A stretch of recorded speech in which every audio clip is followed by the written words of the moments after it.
Woke ideology is seeping into all aspects of American life.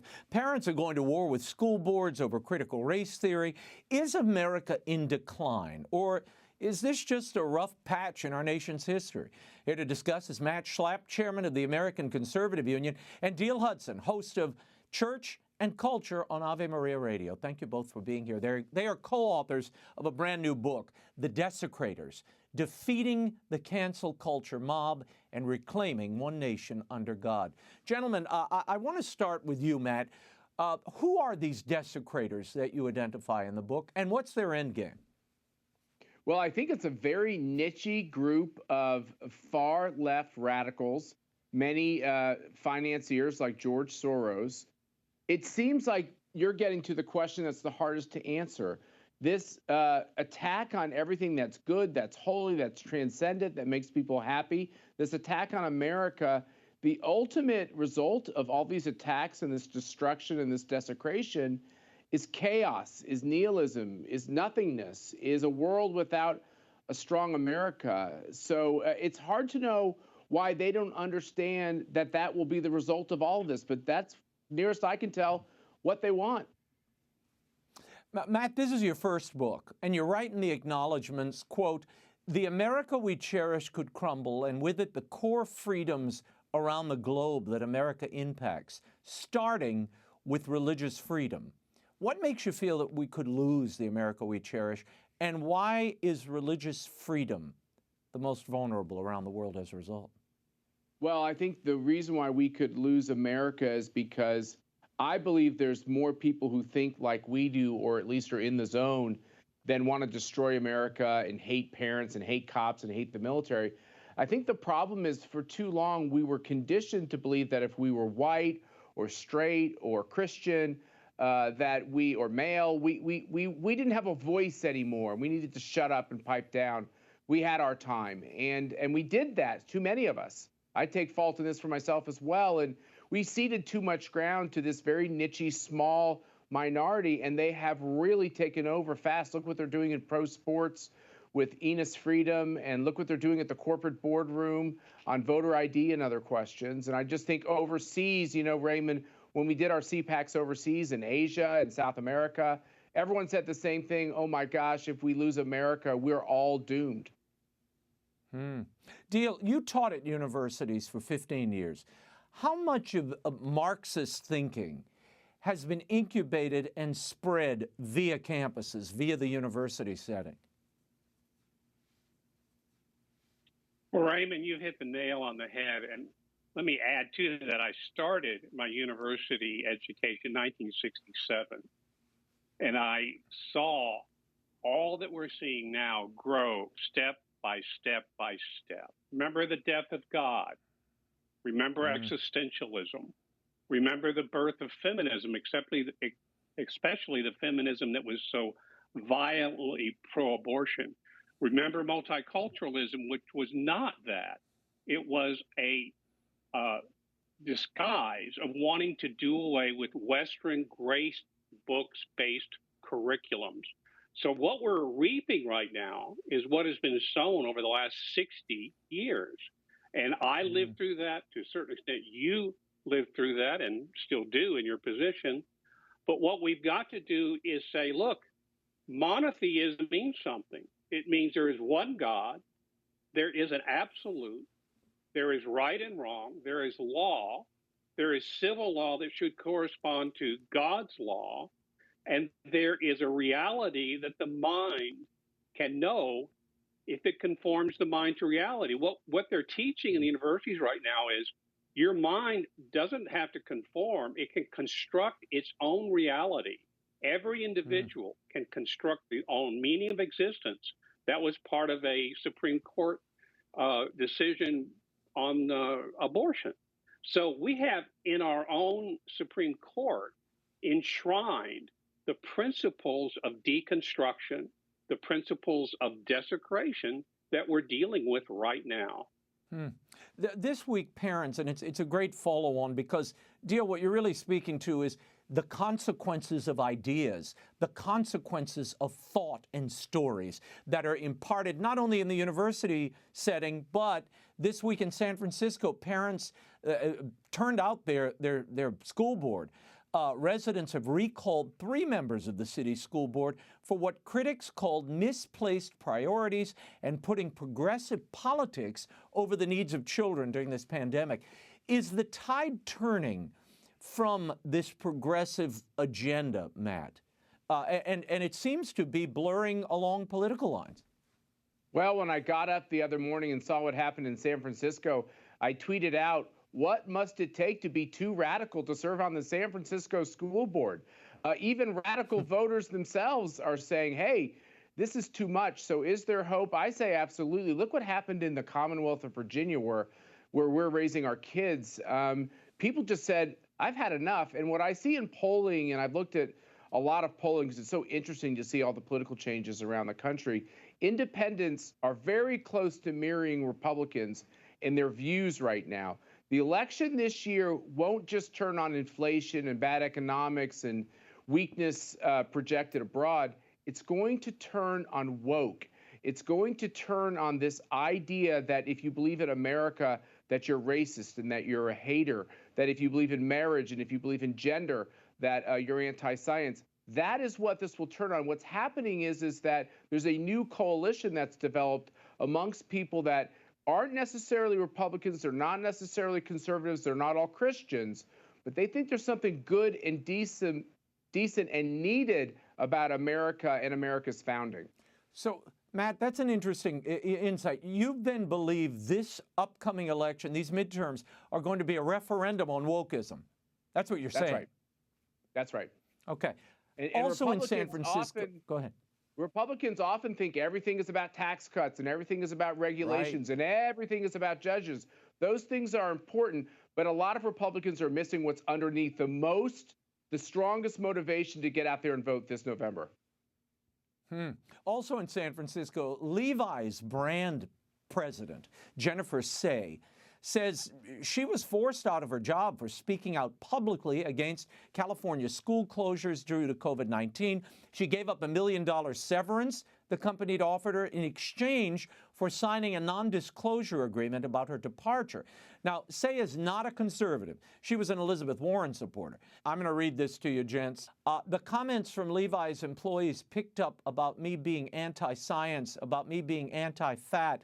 I'd retweeted a study showing a correlation between obesity and poor health outcomes, about me being anti-trans, because I tweeted we shouldn't ditch Mother's Day for Birthing People's Day, because it left out adoptive and stepmoms, and about me being racist, because San Francisco's public school system was filled with black and brown kids, and apparently I didn't care if they died. Meantime, the head of diversity, equity, and inclusion at the company asked that I do an apology to her. I told them that the main complaint against me was that I was not a friend of the black community at Levi's. I was told to say that I am an imperfect ally. I refused.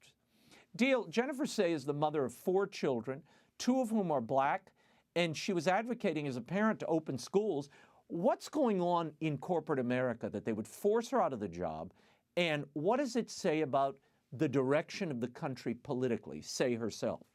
What's going on is this. You alluded to it a few minutes ago when you talked about ideas. There are some awful, some nonsensical, incomprehensible Alice in Wonderland ideas that have taken hold in corporate America and elsewhere, even in neighborhoods, that somehow you have to stand up, you have to salute people who tell you that you're racist because you're white, or tell you you're racist because you're not best friends with the head of the diversity department. These are bad ideas. And I've been speaking to Catholic groups now for over 40 years.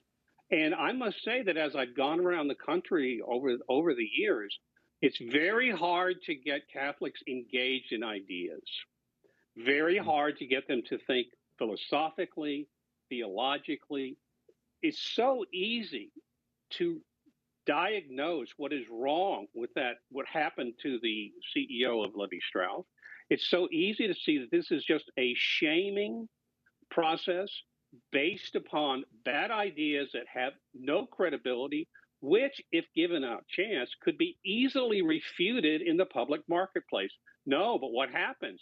You start arguing with these people, they yell at you at the top of their voice. They cannot argue because they cannot defend their positions. Matt, I've seen the president of Levi's now. She's all over media. I see her everywhere talking about her case and being lionized for standing up and, walking out the door. I do worry, though, because these figures pop up, whether it's a sports anchor I saw this week or this president of Levi's. There's a lionization of them perhaps for the wrong reasons. We lionize them for walking out the door and holding to their principles, but they walked out the door, Matt. They're no longer at those companies which have enormous influence and power. Is that the right thing to celebrate? Well, look, I don't begrudge anybody who's trying to make it work within a Fortune 100 company. But Raymond, you have to remember, these are the same companies that lined up to make public statements in support of Black Lives Matter, which had about the most anti-Christian policy agenda you could ever imagine and has brought destruction to these cities. These are the same companies that said they will not support Republicans if they support voter ID, because voter ID is racist. So I applaud anybody. Look, I live in the swamp. Anybody that's trying to hang in there and make a difference and turn the tide, I salute them. But let me tell you something very clearly. When doctors are being fired because they want to put out the truth, the medical truth on how to fight the virus, or when cops are being fired because they won't be forced to take a vaccine or teach CRT, when teachers and coaches are getting fired because they believe in gender and they believe in these basic truths, we have a great American emergency where people's constitutional rights are being destroyed left and right and left and right. And for many of us, it's going to mean we're going to have to find a way to do our professions as sole proprietors. It's like what people have to do in schools. You have to pull your kids out of these schools. These schools are just going to destroy the minds of your kids. We're going to have to associate in new ways. There is a great change going on around this country, and the pandemic has just hastened it. The Mississippi State Senate passed legislation last month to deal with, and Matt just brought it up, critical race theory being taught in any school in their state, including at the university level. Now, several other states are considering banning CRT. Oklahoma Governor Kevin Stitt was the first governor in the country to ban critical race theory from state classrooms. He had this to say about his bill. I don't know how you could argue with it. It simply says that we're not going to teach in Oklahoma that one sex or one race is superior to another race. And we're not going to teach a first grader in Oklahoma that they're somehow responsible for something that happened 100 years ago. Now, CRT was introduced into law school classrooms in the mid-'70s as a theory. And it came from the writings of several American legal scholars and was discussed at the university level. How did CRT move from there to the elementary school setting? Because the educational elites, both at the level of accrediting institutions, teachers' unions, and all of these for-profit businesses that line up to write and publish textbooks and programs and so forth, they saw an opportunity to capitalize on, frankly, the Obama presidency and offer a product that would drive a wedge even deeper between white and black America. Frankly, a wedge that had been growing narrower and narrower since the days of Martin Luther King. And the thing about critical race theory, it's just built on a basic lie.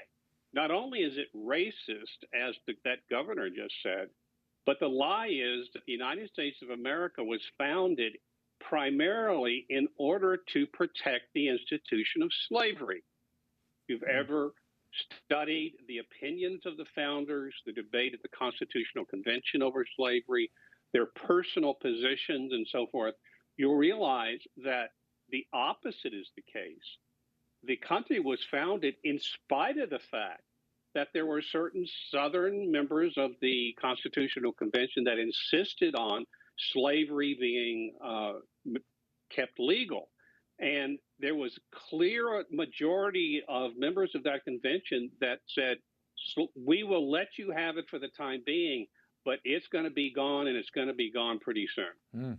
Matt, in the book you write about the BLM movement and how in 2020 the organization received over $90 million in donations for advocating things like the end of the Western model of the family. Now, since 2020, Patrisse Cullors, who was BLM's foundress, has stepped down after calls for an investigation from her own staff. Her purchase of 4 homes for $3.2 million were called into question. A report in the New York Post this week about the organization points out that there seems to be no one in charge of the group today and no accounting for the estimated $60 million still in its coffers.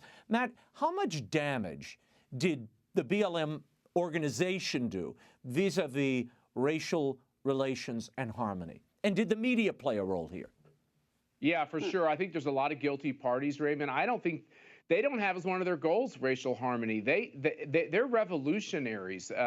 They wanted to separate us by race, and they wanted to separate us by religion. And I will remind you that they're also anti-Semitic and against the state of Israel. You name the institutional idea that's important to building community, and they were against it. And I think the saddest thing was for me is I worked with so many companies that got rid of their relationship with me because I criticized BLM for their attacks on people of faith, on family, on marriage. And they accused me of being racist because I was being Christian. And that is a division that is growing with these radicals, these desecrators in this country. Raymond, the saddest thing of all is that, as I said, I live outside Washington, D.C. It is a broken, brittle, blue city, and these blue cities run by socialists are breaking down much because of crime. Crime has exploded ever since cops were defunded. Remember, their number one goal wasn't making cops better, adding to training, trimming their budgets, defunding those budgets. And all this money they raised, they all bought their $1 million homes. So one is going to jail for voter fraud. But the thing that's the saddest is those people of color, those kids of color, no one got a laptop. No one got a scholarship to go to a better school. No pastor got a little extra money for after-school programs or for counseling. Nobody got money to actually help the people they said they wanted to help. And to help the black family. In fact, they did the opposite. Right. They were trying to dismantle it, which is disgraceful. Disgraceful. Deal, I want to get into something you opined on earlier. I wish we had more time for this. The role of Catholic leadership in the United States. And Catholics and the role they play in the country's politics. You write in the book that the Catholic bishops during the 2016 elections, quote, during the 2016 election, I watched with disbelief as all but a few Catholic bishops said nothing in complicit silence as Hillary Clinton, aggressively pro-abortion, ran for president. Instead, I watched bishops attack Donald Trump on immigration and his promise to build a wall on the Mexican border. Deal, how do you explain the majority of bishops using your term, complicit silence, politically speaking? Well, I'd like to point out that the effect of the kind of bishops we've had collectively, not everybody individually, is President Joe Biden and Speaker of the House Nancy Pelosi. The American bishops have created those kinds of Catholics. That's how they've turned out. Why? Because they have failed to challenge them on a variety of teachings, beginning with life. And the bishops have, somewhere along the way, I have a book that I wrote about it, basically joined a partnership with the Democrat Party. And implicit in that partnership was, we are not going to criticize Democratic leaders, especially Democrat Catholic leaders. I remember how much dust you shook up when you criticized the funeral of Senator Ted Kennedy being held at St. Matthew's Cathedral in Washington, another product of the American bishops. I'm not as hard on the bishops in that book, either as Matt, than I could have been. It's been an utter failure of leadership, beginning with life, but also just the fundamental distinction between what it is that all Catholics should do on certain issues versus the options that Catholics can have on other issues, those in which involve basic principles, and there are different solutions to different problems, and you can disagree. But on basic principles of life, of embryos, anything connected to human life, there is no argument, and there's only one way to make decisions on those issues. Matt, in the book, you all point out that Forming Consciences document that the bishops put out every time there's an election, and that there's a lot of wiggle room there. It says, yes, you should support life, but what message does that send to Catholics, and how much responsibility do the bishops bear for the first pro-choice Catholic president in American history? Yeah, I very much agree with what Diehl just said. You know, we're reaping what we sowed. We made it sound like it was a matter of conscience to decide whether or not you thought that we should have this mass genocide against unborn children, which now kills more black babies in New York City than are born.